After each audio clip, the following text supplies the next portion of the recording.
सभी दोस्तों का एक बार फिर से स्वागत है आपके अपने YouTube चैनल उत्कर्ष स्टडी पे। और आज के इस वीडियो में आपको LDC डॉक्यूमेंट वेरिफिकेशन से संबंधित संपूर्ण जानकारी देने वाला हूं। तो देखिएगा, जो आपका LDC वाले साथी हैं उनके DV हैं वो 14 से 28 मई तक होने वाले हैं, लेकिन उससे पहले 2 मई से लेकर 8 मई तक आपका ऑनलाइन स्क्रूटनी फॉर्म है वो फिलअप किया जाएगा। और देखिएगा, आज 1 तारीख है, यानी मैं अभी वीडियो बना रहा हूँ तो 1 तारीख है।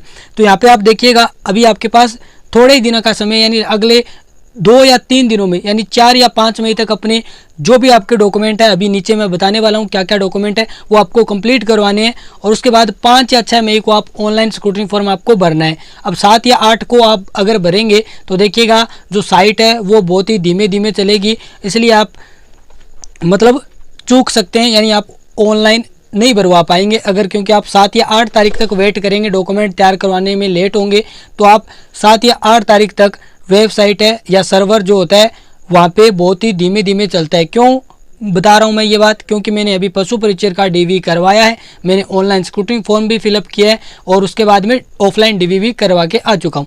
इस यानी मेरे अनुभव के आधार पर आपको बता रहा हूँ। अब देखिएगा क्या क्या डॉक्यूमेंट हैं और किस प्रकार दिशा निर्देश है वो दिए गए हैं बोर्ड के द्वारा, उन पे अपन चर्चा करते हैं। और कितने साथियों को बुलाया गया है DV के लिए, और कितने साथी है, यानी सारे साथी है वो स्क्रूटनी फॉर्म भरने वाले हैं।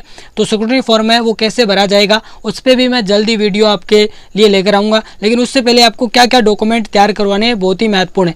देखिएगा, सारे डॉक्यूमेंट मैंने देख लिए हैं, जो पशु परिचर वाले साथियों ने तैयार करवाए थे वही है, ठीक है, मैंने भी करवाए थे, तो मैं आपको बहुत ही अच्छे तरीके से बता पाऊँगा। देखिएगा, कई बार है वो थोड़ी बहुत बातें हैं वो इधर उधर हो सकती है मेरी, उसके लिए माफ़ी चाहूँगा। यानी कई बार ज़बान है वो फिसल जाती है, इतनी मैं देर से बोलूँगा ना, का मतलब वीडियो वो लगभग 20-25 मिनट का है, तो मैं बहुत देर तक बोलूँगा तो ज़बान है वो इधर उधर हो सकती है कई बार, उसके लिए माफ़ी चाहूँगा। अब देखिएगा, आपके जो दिशा निर्देश है वो क्या क्या दिए गए हैं। तो सबसे पहले देखिएगा, जो आपकी विज्ञप्ति है ना उसको आप अच्छे तरीके से पढ़ ले। पहला निर्देश तो ये दिए गए। उसके बाद में देखिएगा, जब आप स्क्रूटनी फॉर्म भरेंगे और उसके साथ जो जो डॉक्यूमेंट आप लगाएंगे उनको आपको सेल्फ अटेस्टेड करना है, आपके साइन करने। और साथ में देखिएगा, ऑनलाइन स्क्रूटनी फॉर्म आप भरेंगे ना तो उस टाइम आपकी जो फीस रिसिप्ट है, यानी आपकी 100 या 200 रुपये जितनी भी होगी वो फीस कटेगी। उसके बाद जो फीस रिसिप्ट है ऑनलाइन वो आपको प्रिंट निकलवा कर आपके साथ रखनी है। अब देखिएगा, जब आप SSO ID खोलेंगे ना, तो आप जब माई रिक्रूटमेंट पोर्टल पे जाएंगे तो आपका जो भी साथी ऑनलाइन स्क्रूटनी फॉर्म, यानी ऊपर जो नीचे PDF दी गई उसमें सिलेक्ट हुए हैं जो साथी, उनके नाम है, यानी ऑटोमेटिक उनकी SSO ID पे ये डिटेल फॉर्म कम स्क्रूटनी ये लिखा हुआ आ जाएगा, ठीक है। वो वहाँ पे क्लिक करेंगे तो स्क्रूटनी फॉर्म ऑनलाइन है वो ओपन हो जाएगा, फिर उसके बाद आप भर सकते हैं, ठीक है। अब देखिएगा, उसके बाद में जो आपकी शैक्षणिक योग्यता है, इसके अलावा आयु है, जाति है, मूल है, चरित्र है, विशेष योग्यजन या विवाह, खेल, सेवारत अधिकारी हैं, उनके द्वारा जो भी मतलब अनापत्ति प्रमाण पत्र, समस्त आवश्यक मूल दस्तावेज और प्रमाण पत्र तथा स्वयं का पहचान पत्र या 2 नवीनतम पासपोर्ट साइज फोटो आदि आवश्यक रूप से साथ लेके आवें। यानी जब आप DV के लिए जाएंगे तो आप जो भी आप, अगर आपका मूल निवास साथी है तो सभी लगाते हैं, इसके अलावा कोई विशेष योग्यजन है या आप कोई साथी है वो अविवाहित है और कई साथी विवाहित हैं तो विवाहित वालों के लिए अलग से डॉक्यूमेंट, ठीक है, उनके लिए मतलब अलग से वो विवाहित वाला स्टाम्प उनको बनाना है। खेल वाले साथी हैं, कोई सेवानिवृत्त अधिकारी है, ठीक है, तो उनके द्वारा सारे मतलब जो अलग अलग कागज हैं वो आपको ले के जाने हैं। उसके बाद में देखिएगा, सबसे महत्वपूर्ण 4 नंबर, जो आपका आधार कार्ड होना चाहिए उस पर QR कोड होना चाहिए, ठीक है, वो आपको उसकी फोटोकॉपी लेके जानी है। उसके अलावा देखिएगा, विस्तृत जो आवेदन पत्र यानी स्क्रूटनी फॉर्म है उसके साथ जो भी आप दस्तावेज लगाएंगे उनको आपको सेल्फ अटेस्टेड करना है, यानी आपके साइन करने हैं। उसके बाद में नीचे चेकलिस्ट दी गई है उसके अकॉर्डिंग सजाना है, तो वो चेकलिस्ट अभी मैं आपको बता दूंगा कैसे कैसे उसमें सजाना है, ठीक है, चेकलिस्ट भी आपको दिखाऊंगा। उसके बाद में देखिएगा, यहाँ पे 6 में कहा गया है, मैं अपनी भाषा में बता रहा हूँ कि जो भी साथी हैं सभी को मतलब ऑनलाइन तो भरना है, लेकिन किसी कारणवश अगर ऑनलाइन नहीं भर पाते हैं तो आपको ऑफलाइन भरना होगा। आपको ऑफलाइन स्क्रूटनी फॉर्म प्रिंट करवा के ई मित्र वाला है वो निकाल के दे देगा, उसको ऑफलाइन भरना है पेन से। और साथ में 100 रुपये का पोस्टल ऑर्डर जो कि आपको डाक में मिलेगा वो लेके आना है। और वो किसके नाम पे लेके आना है, वो सचिव राजस्थान कर्मचारी चयन बोर्ड जयपुर के नाम पर लेकर आना है और वो उसके साथ यानी ऑफलाइन स्क्रूटनी फॉर्म के साथ संलग्न करवाना है। अब देखिएगा, बहुत सारे साथी कहेंगे कि ये ऑफलाइन वाला सभी को ले जाना है, नहीं, जिन्होंने ऑनलाइन भर दिया उनका तो काम हो गया, ऑनलाइन वाला प्रिंट निकाल कर उनको ले जाना है साथ में। लेकिन ऑनलाइन नहीं भर पाए, ऑफलाइन जो साथी जाएंगे उनको, यानी ऑनलाइन नहीं भर पाए वो ऑफलाइन लेके जाएंगे और ऑफलाइन वालों को ही साथ में पोस्टल ऑर्डर लेके जाना है। ऑनलाइन वालों की तो वहाँ पे फीस है वो कट जाएगी। उसके बाद में देखिएगा नीचे जो भी डॉक्यूमेंट कैसे लगाने हैं वो नीचे दिए गए। उसके बाद में कुछ और निर्देश है वो दिए गए हैं और उसके बाद में देखिएगा आपके कितने सेट ले जाने हैं, तो 2 सेट है वो आपको ले जाने हैं और कैसे कैसे ले जाने हैं। उसके अलावा देखिएगा उससे पहले कि जो भी आपकी शैक्षणिक योग्यता है जितनी भी है उसकी सारी की अंक तालिका और उसी अंक तालिका के साथ उसका प्रमाण पत्र है वो अभी तो जो अंक तालिकाएँ आती है उनमें साथ में ही आता है। और 2009-10 से पहले की जो मार्कशीट है जो भी साथी है उनको पहले मतलब मार्कशीट और उसके साथ उनका प्रमाण पत्र है वो दिया जाता था। लेकिन अभी जो मार्कशीट है हमारी जैसे मेरी है 2019-21 की यानी 10वीं 12वीं की, तो वो उनके साथ क्या है अंक तालिका यानी मार्कशीट भी है और उन्हीं के साथ आपका प्रमाण पत्र भी है। ठीक है, तो देखिएगा उसके बाद में जन्म तिथि के सत्यापन है तो आपको 10वीं की मार्कशीट है और साथ में जन्म प्रमाण पत्र की प्रति है वो भी ले जानी है। इसके अलावा देखिएगा ये नई चीज़ है, यानी पशु परिचर डीवी में तो 10वीं की मार्कशीट थी लेकिन यहाँ पे जन्म प्रमाण पत्र है उसकी प्रति भी लिखा गया है। इसके अलावा देखिएगा मूल निवास प्रमाण पत्र है उसकी भी प्रति ले जानी है और जो टीएसपी वाले साथी हैं उनके अगर कोई विशेष मूल बना हुआ है यानी टीएसपी वाले साथी होते हैं उनका विशेष मूल निवास प्रमाण पत्र बनता है तो उसकी आपको फोटोकॉपी ले जानी है। ठीक है, उसके बाद में देखिएगा जाति प्रमाण पत्र। अब जाति प्रमाण पत्र SC ST आर्थिक रूप से कमजोर सभी के लिए यानी जो अन्य पिछड़ा वर्ग है उन सभी को ले जाना है भी। और देखिएगा अब आपका यहाँ पे इसमें लिखा गया है कि जो आपका जाति प्रमाण पत्र होना चाहिए वो आवेदन की तिथि से पहले का होना चाहिए। अगर आवेदन की तिथि के बाद का अगर यानी नया आप अभी बनवा के लगाएंगे तो आपको साथ में शपथ पत्र है वो प्रस्तुत करना होगा और शपथ पत्र का फॉर्मेट कैसा रहने वाला है वो मैं अपने टेलीग्राम चैनल पे डाल दूंगा PDF। ठीक है, तो सभी साथी नया चैनल बनाया है LDC DV के लिए तो वो आप ज्वाइन कर लेना, लिंक वीडियो के डिस्क्रिप्शन में है। उसके बाद में देखिएगा बोर्ड ने यह भी कहा है 5 नंबर पॉइंट में कि दस्तावेज सत्यापन के समय यानी जो कैंडिडेट हैं उनके हिंदी इंग्लिश जो हस्तलिपि कैसे वो लिखते हैं उसका एक परफॉर्मा है वो नीचे दिया गया वो आपको खुद भरना है। इसके अलावा अन्य प्रमाण पत्र जैसे विधवा महिलाएं हैं उनके मामले में महिला के पति का मृत्यु प्रमाण पत्र है उसकी फोटोकॉपी जिसमें उसकी पत्नी का नाम है वो स्पष्ट अंकित हो। इसके अलावा उक्त श्रेणी की अभ्यर्थियां साक्ष्य के रूप में पति की मृत्यु प्रमाण पत्र है वो आपको साथ में ले जाना है। विवाह पंजीयन प्रमाण पत्र है वो भी ला सकते हैं। इसके अलावा पति पत्नी की कोई संयुक्त ID है जैसे राशन कार्ड आधार कार्ड वोटर ID वो भी आपको लेके जाना है, वहाँ पे दस्तावेजों के साथ संलग्न करना है। और आपका जो भी विधवा महिलाएं हैं उनके लिए अलग से एक परफॉर्मा यानी एक प्रारूप दिया गया है। ठीक है, वो आपको भरना है और फोटोयुक्त स्व हस्ताक्षरित करके आपको वो देना है। उसके बाद में देखिएगा जो परित्यक्ता महिलाएं हैं उनके मामले में जो सक्षम न्यायालय द्वारा डिक्री जो दी गई है उसकी प्रति है वो आपको लेके जानी है। इसके अलावा देखिएगा उक्त श्रेणी अभ्यर्थियां तलाक की डिक्री है वो अवश्य रूप से आपके साथ लेके जानी है। इसके अलावा यदि पति पत्नी की कोई संयुक्त ID है वो भी आप संलग्न करेंगे। और इस श्रेणी की अभ्यर्थियां उनके द्वारा अगर पुनर्विवाह किया गया है या नहीं किया गया है तो उसके लिए एक परफॉर्मा नीचे दिए गए उस पर आपको फोटोयुक्त स्व हस्ताक्षरित करके वो घोषणा पत्र है वो ले जाना है। उसके बाद में देखिएगा जो निःशक्त जन है उनके मामले में क्या होगा आपको मेडिकल सर्टिफिकेट है वो आपका बना हुआ होना चाहिए वो आपको साथ में लेके जाना है उसकी फोटोकॉपी।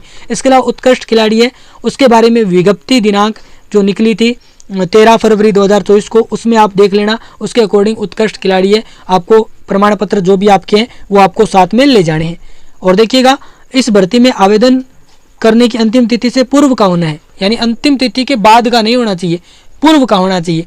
ठीक है, इसके अलावा भूतपूर्व जो सैनिक है उनको अपनी डिस्चार्ज डायरी है NOC वगैरह है वो सारी लेके जानी है।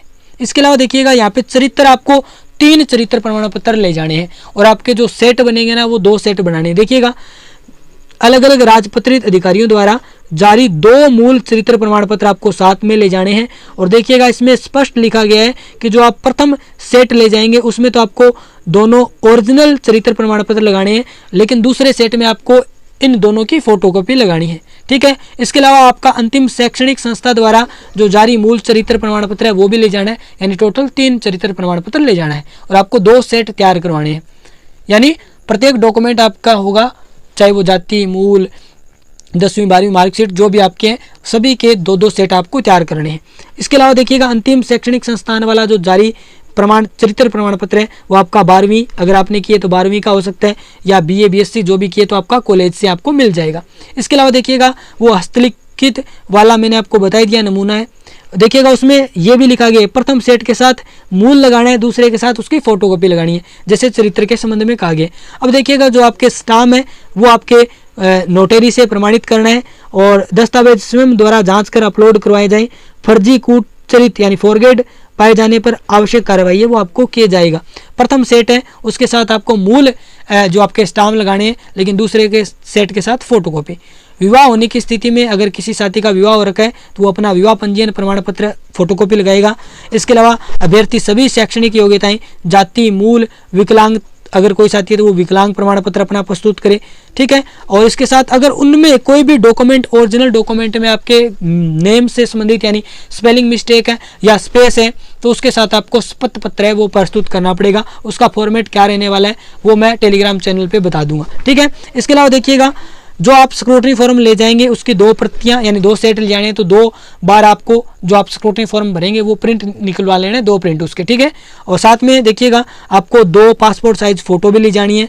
इसके अलावा देखिएगा अभ्यर्थी है वो सारे ध्यानपूर्वक दिशा निर्देश है वो पढ़ लेना और मैंने आपको एक एक दिशा निर्देश जो भी दिए गए हैं वो समझा दिए। अब देखिएगा ये सभी साथियों को जिनको दस्तावेज सत्यापन हेतु बुलाया गया है, कब बुलाया गया है, कितनी तारीख को, कौन से समय पे बुलाया गया है और उनके नाम है, एप्लीकेशन नंबर है, रो नंबर दिए हुए हैं, कैंडिडेट नेम दिया हुआ है, उनका जेंडर क्या है, डीओबी क्या है, टीएसपी से है, कैटेगरी कौन सी है, वो सारी विवरण है वो दिया गया है। और लगभग 8,000 के करीब साथियों को बुलाया गया है। टोटल मैं आपको बता देता हूँ, ये नीचे परफॉर्मे भी दिए गए हैं कि आपको डॉक्यूमेंट किस प्रकार तैयार करवाने हैं। तो लगभग 7,000 यानी लगभग क्या एग्जैक्ट आंकड़ा है 7,863 साथियों को बुलाया गया है। अब देखिएगा ये जो चरित्र है आपको 2 चरित्र हैं वो ई मित्र वाले से जाके प्रिंट करवाने हैं, ठीक है। उसके बाद आपको क्या करना है, कोई भी गेजेटेड अफसर है यानी मैं आपको बता देता हूँ आपको स्कूल से करवाना है। स्कूल से एक तो आप अपने प्रिंसिपल है स्कूल के अपने गाँव के उनका करवा लेना और एक लेक्चरर जो टीचर है उनके करवा लेना, ठीक है। और उसमें देखिएगा वो यहाँ पे अपना नाम आपको लिखना है, उसके बाद में अपने पिताजी का नाम, अपना निवास स्थान लिखना है और उसके बाद में यहाँ पे वो जो आपके प्रिंसिपल या लेक्चरर से साइन करवाएंगे वो लिखेंगे कि आपको कितने दिनों से वो जानते हैं। उसके बाद में यहाँ पे वो अपने हस्ताक्षर करेंगे और अपने कार्यालय की मोहर लगाएंगे और जिस दिनांक आप जाके चरित्र बढ़वाएंगे उस समय यानी उस दिन की दिनांक है वो यहाँ पे आप लिख देंगे, ठीक है। अगर आप इसमें फोटो भी लगा सकते हैं अपनी, ठीक है, फोटो लगा लेना और फोटो पे भी जो टीचर हैं उनसे मोहर लगवा लेना, ठीक है। तो यहाँ पे 2 आपको निकलवाने और जो आपका अंतिम शिक्षण संस्थान वाला मिलेगा वो आपको स्कूल के द्वारा ही निकाल के दिया जाएगा और कॉलेज से लेंगे तो कॉलेज के द्वारा ही निकाल के दिया जाएगा। अब देखिएगा ये सामान्य घोषणा पत्र है जो कि 50 रुपए के स्टाम्प पे बनवाना है और जो स्टाम्प रहने वाला है वो नॉन जुडिशियल, हिंदी में बोले तो गैर न्यायिक, हिंदी में बोलेंगे तो गैर न्यायिक स्टाम्प है। वो अपने आप जाएंगे तहसील में, नोटरी आपको दे देगा 50 रुपए का और आपको ऐसे कैसा भरवाना है, ठीक है। उसको मतलब नोटरी है वो अपने आप आपको स्टाम्प वहाँ पे दे देगा और आपको ये सारी बातें उस स्टाम्प पे नोट करके वो आपको वहाँ पे नोटरी लिख देगा। उसके बाद में आपको पब्लिक नोटरी वहाँ से प्रमाणित करवाना है, आपको वो अपने आप वहाँ पे कर देंगे सारा, ठीक है। ये आपको सारा लिखवाना है। नीचे आप मतलब जब आप लिखवाएंगे ना तो आपको यहाँ पे पेन से नहीं भरना है, ये रिक्त स्थान नहीं मतलब रखवाने, आपको अपना नाम यहाँ पे उसको बता देना कि यहाँ पे ये लिख दो, वो अपने आप सारी बातें लिख देगा। उसके बाद में देखिएगा ये सभी को ले जाना है, ठीक है, ये सभी साथियों को ले जाना है, सामान्य घोषणा पत्र है। अब देखिएगा उसके बाद में जैसे संतान संबंधी घोषणा पत्र है, अभी डीवी हुआ पशु परिचय का तो उसमें सभी साथियों को ले जाना था। अब आप कहेंगे मेरे से सवाल करेंगे कि बहुत सारे साथी अविवाहित हैं, अब उनको भी संतान वाला ले जाना है, तो बिल्कुल। अब आप कहेंगे कि भरेंगे कैसे, तो आप अपना नाम लिखेंगे, अपने पिताजी का नाम लिखेंगे, रोल नंबर लिखेंगे, उसके बाद यहाँ पे संतान संख्या में क्या करेंगे 00, ठीक है। जिनका विवाह नहीं हुआ है वो 0 करेंगे, यहाँ पे कोई भी जानकारी नहीं देना, इसको ऐसे कर देना और नीचे यहाँ पे 0। उसके बाद में देखिएगा यहाँ पे अभ्यर्थी के हस्ताक्षर होंगे, यहाँ पे भी आपके नाम लिखना है आपको फिर से और आपका पद यहाँ पे लिखा हुआ है। और उसके बाद में यहाँ पे एक आप लेक्चरर से, राजपत्रित अधिकारी है स्कूल में लेक्चरर है, वहाँ से साइन करवा लेना और यहाँ पे दिनांक है वो भी लिखवा लेना कि किस दिनांक को जो भी आप दिनांक करवाओगे ना वो यहाँ पे आप वो अपने आप मोहर यहाँ पे आपको मार के दे देगा और अपना साइन कर दे देगा। उसके बाद में देखिएगा ये लो जो अविवाहित अभ्यर्थी हैं उनको 50 रुपए के स्टाम्प पे ये बनवाना है और उनको ये लिखवाना है जो नीचे परफॉर्मा दिया गया ना, एक बार देखिएगा ये रहा। अविवाहित अभ्यर्थियों को ये परफॉर्मा है सारा, रुकेंगे एक बार, माफी चाहूंगा, यहाँ पे देखिएगा ये संतान वाला सभी को बनवाना है, ठीक है। अभी पशु परिचय डीवी में भी सभी साथियों के द्वारा बनाया गया तो वहाँ पे मांगते हैं। अब देखिएगा अविवाहित अभ्यर्थी हैं, उनके द्वारा ये बनवाया जाना है, सारा आपको स्टाम्प पे लिखवाना है और 50 रुपये का स्टाम्प वो गैर न्यायिक यानी नॉन जुडिशियल स्टाम्प होगा। उसके बाद में देखिएगा जो विवाहित अभ्यर्थी हैं उनको ये वाला स्टाम्प बनवाना है, यानी उनको विवाहित है उनको ये बनवाना है और अविवाहित वाला नहीं बनाना है, ठीक है। उसके अलावा देखिएगा यहाँ पे अपने अभ्यर्थी के पिता के साइन, अगर मतलब आपका शादी हो रखा है तो आपके जो ससुर है उनके सास है, सभी के मतलब यहाँ पे आपको साइन करवाने, अपनी पत्नी और स्वतंत्र साक्षी, ठीक है, एक आपके जो आस पड़ोस में उनका साइन करवाना है, ठीक है। अगर आपके मतलब कई साथी अब जो पशु परिचय वाले डीवी के समय पूछ रहे थे कि हमारे ससुर जी नहीं है तो आप अपने सास जी के साइन करवा सकते हैं, ठीक है। उसके अलावा देखिएगा यहाँ पे विधवा अभ्यर्थी के द्वारा अब जो भी विधवा बहनें हैं उनको ये वाला स्टाम्प है वो बनवाना है, ठीक है, ठीक है। अब विधवा वालों को ये बनवाना है और जो परित्यक्ता है, जो भी महिलाएं, जो भी बहनें, उनको ये वाला बनवाना है, ठीक है। और आप यहाँ पे आप जो भी साक्षी हैं आस पड़ोस में 2 जनों के साइन करवाने। उसके अलावा देखिएगा जो भी साथी हैं अब जिनका विवाह हो चुका है तो उनको विवाह प्रमाण पत्र बनवाना है, इसी रूप में आपको ये लिखवाना है सारा, और ये भी आपको स्टाम्प पे बनवाना है। अब यानी कहने का मतलब है एक तो आपका सामान्य घोषणा वाला सभी को बनवाना है तो एक स्टाम्प वो हो गया। उसके बाद में जो विवाहित है उनको विवाहित वाला बनवाना है, अविवाहित है अविवाहित वाला बनवाना है, विधवा है विधवा वालों को बनाना है, परित्यक्ता है परित्यक्ता वालों को बनाना है। तो 2 स्टाम्प तो वैसे हो जाएंगे। और जो विवाहित हैं, ठीक है, उनके लिए एक विवाह प्रमाण पत्र वाला ये होगा, तो ये तीसरा स्टाम्प उनका होगा, ठीक है। इसके अलावा देखिएगा ये मतलब लिखा हुआ है स्पष्ट, यानी जो विवाह है विवाहित है उनको 3 स्टाम्प बनाने हैं और जो अविवाहित है उनको एक सामान्य घोषणा और अविवाहित वाला बनाना है, ठीक है। उसके बाद में देखिएगा ये आपको ऐसे का ऐसा सामान्य कागज पे लिखा हुआ है तो वचनबद्ध पत्र है, ये आपको प्रिंट करवाना है सामान्य कागज पे, जैसे चरित्र निकलवाने हैं ई मित्र वाले से वैसे ही आपको ये सामान्य कागज पे निकलवाना है। यहाँ पे न तो कोई नोटरी वगैरह करवाना है, बस आपको यहाँ पे अपने साइन करने हैं, यहाँ पे अपना नाम लिखना है, अपने पिताजी का नाम, निवास स्थान, और ये लिखाया गया है कि मैं गुटखा या धूम्रपान का सेवन नहीं करता हूँ, ठीक है। यहाँ पे आप जिस दिन फॉर्म भरो उसकी दिनांक लिख देना, स्थान आप लिख सकते हैं अपने जिले का नाम, ठीक रहेगा, या फिर आप गाँव का नाम भी लिख सकते हैं, लेकिन जिले का नाम लिख देना या फिर तहसील का नाम लिख देना, ठीक है, वो बेटर रहेगा। उसके अलावा देखिएगा अभी ये इधर से आंगली लग जाती है तो मैं क्या करूं, ठीक है, चलिए। उसके बाद में देखिएगा ये मैंने आपको बता दिया। उसके बाद में आता है संविधान संबंधी प्रतिज्ञा, ये भी आपको शपथ पत्र के रूप में सामान्य कागज पे ई मित्र वाले से प्रिंट करवाना है। इसमें आप अपना नाम लिखेंगे, अपने पिताजी का नाम, रोल नंबर लिखेंगे और यहाँ पे आपको किसी भी अधिकारी से कोई भी साइन नहीं करवाना है, खुद ही यहाँ पे अपने हस्ताक्षर करने, स्थान दिनांक लिख देना, ठीक है। उसके बाद में ये आपका नमूना हस्ताक्षर प्रारूप है, आपको इसके 2 प्रिंट निकलवाने, क्योंकि वहाँ पे 2 सेट बनेंगे तो 2 तो मूल आपको लिखना है 2 बार, उसके बाद में दोनों का फोटोकॉपी निकलवाना है। तो इसमें आप देखेंगे अभ्यर्थी का नाम लिखना है, रोल नंबर आपका दिया हुआ है, आपका दस्तावेज सत्यापन की दिनांक लिखना है और आपका समय और आपका दल कौन सी टीम है आपका डॉक्यूमेंट वेरिफिकेशन करेगी, जैसे आपका समय वहाँ पे दिया हुआ है, टीम भी कौन सी टीम आपका डीवी करने वाली है वो भी दिया है ऊपर, आप पीडीएफ में देखेंगे, दिखा देता हूँ मैं ऊपर, ये देखिएगा। आई थिंक पीडीएफ टीम का नाम नहीं लिखा हुआ है, मैं एक बार देख लेता हूँ ऊपर ही ऊपर जाके, उसमें अगर टीम का नाम लिखा हुआ तो मैं यहाँ पे देखिए समय तो लिखा हुआ है कि 10 बजे 2 बजे, ये सारी अलग अलग शिफ्टें हैं। तो इसमें आप देख लेते हैं, यहाँ पे अपन डीवी डेट है तो आपका मतलब टीम नेम है कि यहाँ पे टीम नेम तो नहीं है, तो कोई बात नहीं है, टीम नेम वाला आप छोड़ देना, ठीक है। इसके अलावा देखिएगा ये आपकी चेकलिस्ट भी मैं दिखाने वाला हूँ।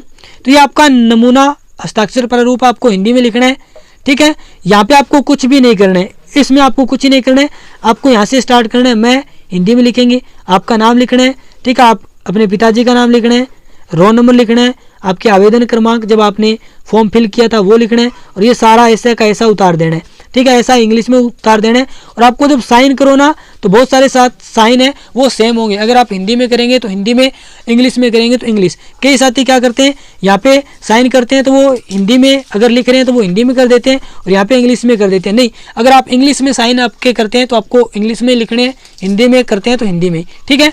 उसके बाद में देखिएगा विकल्प पत्र, ये सभी को भरना है, जैसे मैं आपका नाम लिख देना, आपके पिताजी का नाम, रोल नंबर, और अब देखिएगा मेरा चयन है वो लिपि ग्रेड 2 कनिष्ठ सहायक संयुक्त सीधी भर्ती परीक्षा 2024 में गैर अनुसूचित क्षेत्र दोनों सूचियों में हुआ है, ठीक है। अब इसमें देखिएगा मैं अंतिम रूप से कौन से मैं चयन लेना चाहता हूँ वो आप लिख देंगे। अब इसमें आप देखिएगा पीडीएफ में आपके ये सही किया गया है कि आपकी कैटेगरी भी बता दिया है और साथ में आपको ये भी बताया गया है, ऊपर देखेंगे इसमें आपका कैटेगरी भी बताया गया है और आप टीएसपी में आते हैं या नहीं आते। तो अगर आप टीएसपी में नहीं आते हैं तो विकल्प पत्र में गैर अनुसूचित क्षेत्र लिखेंगे। अगर आप टीएसपी में आते हैं, जैसे बहुत सारे साथी ये देखो, जैसे अपन देखें ये जो साथी है सोहन सिंह सिसोदिया, ये टीएसपी में आते हैं तो इनको यस करना है वहाँ पे।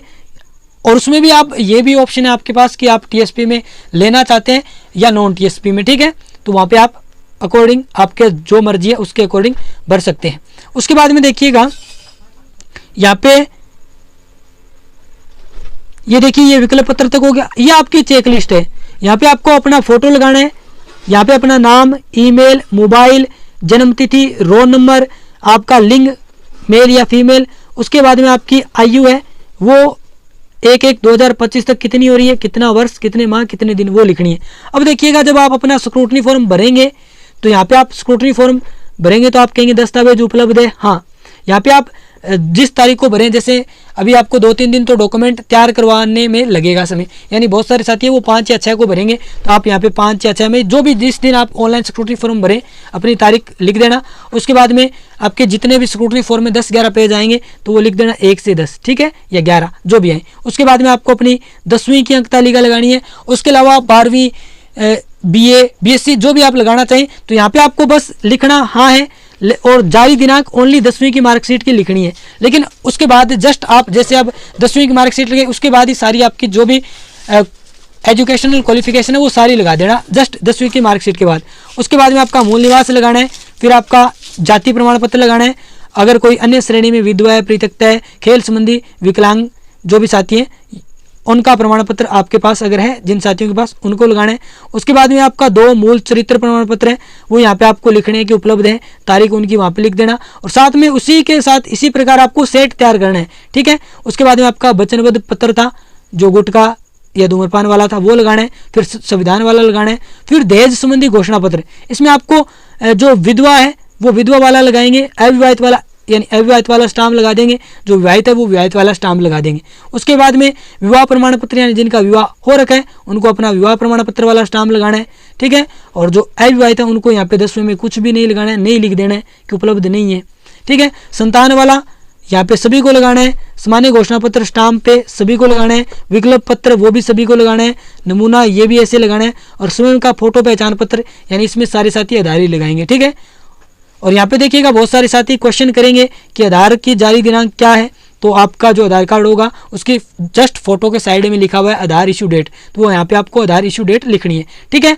उसके बाद में देखिएगा यहाँ पे जो विधवा परित्यक्ता अभ्यर्थी है उनके द्वारा पुनर्विवाह जो महिला है, जो बहनें हैं, उनका पुनर्विवाह किया गया है या नहीं किया गया है उसके संबंध में आपको जानकारी देनी है और ये सामान्य कागज पे आपको बनवाना है, न कि स्टाम्प पे। यहाँ पे आप जो भी अभ्यर्थियाँ हैं उनको अपना फोटो लगाना है, फिर अपना नाम और सारी जानकारी लिखनी है। उसमें आपको बताना है, ठीक है, कि मैं सप्तपूर्वक घोषणा करती हूँ आदि दिनांक तक पुनर्विवाह नहीं हुआ है तथा भविष्य में विवाह अगर होगा तो मैं एक विवाह के माह के अंतर्गत विभाग को अवगत करा दूंगी। तो इसमें ठीक है ये आपको लिखना है। ये यानी आपका अगर पुनर्विवाह हुआ है या नहीं हुआ उसके संबंध में आपसे जानकारी है वो मांगी गई है, ठीक है। ये भी आपको सामान्य कागज पे ले जाना है। तो देखिएगा ये लगभग सारी जानकारी है वो मैंने दे दी। आपको डॉक्यूमेंट है वो कैसे तैयार करवाने हैं, ठीक है, और ऑनलाइन स्क्रूटनी फॉर्म कैसे भरना है। तो याद रखिएगा ये सारे डॉक्यूमेंट तैयार करवा लेना, क्योंकि ये डीवी जब आप ऑनलाइन सिक्योरिटी फॉर्म भरेंगे तो ये सारे डॉक्यूमेंट है स्कैन होके आपके अपलोड होंगे, ठीक है। तो पहले से ही तैयार करवा लेना। और ऑनलाइन सिक्योरिटी फॉर्म कैसे भरना है उसका वीडियो मैं जल्दी डाल दूंगा, ठीक है। तो मिलते हैं अपन नेक्स्ट वीडियो में। सभी साथियों का जुड़ने के लिए, चीज़ों को समझने के लिए बहुत बहुत धन्यवाद। और मैंने पूरा प्रयास किया है सारी चीज़ें आपको बताने का, ठीक है। तो मिलते हैं अपन नेक्स्ट वीडियो में, धन्यवाद।